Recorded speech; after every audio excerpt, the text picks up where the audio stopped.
एका घनदाट जंगलात एक शक्तिशाली सिंह राहायचा. त्याची गर्जना ऐकताच सर्व प्राणी घाबरून जायचे. तो जंगलाचा राजा मानला जात असे. त्याच जंगलात एक लहानसा उंदीरही राहायचा.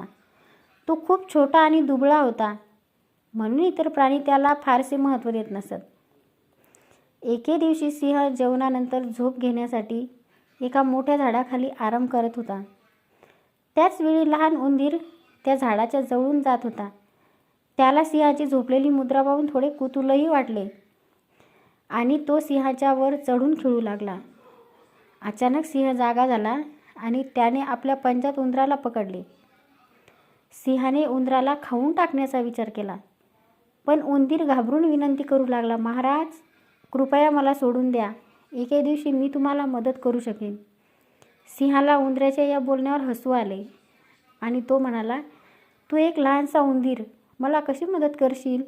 पण तरीही सिंहाने उंदराला सोडून दिलं. काही दिवसांनी सिंह जंगलात फिरत असताना एका शिकाऱ्याच्या जाळ्यात अडकला. त्याने खूप प्रयत्न केले, पण जाळ्यातून बाहेर पडू शकला नाही.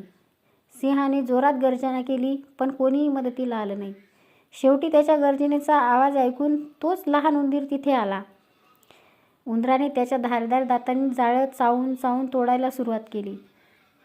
त्याच्या प्रयत्नांनी शेवटी जाळं तुटलं आणि सिंह मोकळा झाला.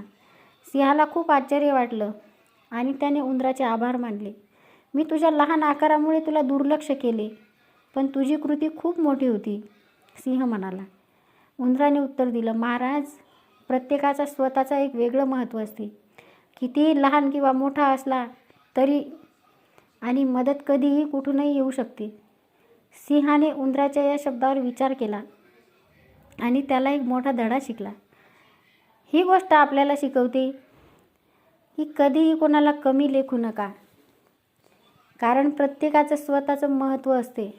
आपली मोठाई किंवा शक्तीच नाही, तर आपली कृती आणि मनोभावना खऱ्या अर्थाने महत्त्वपूर्ण असतात.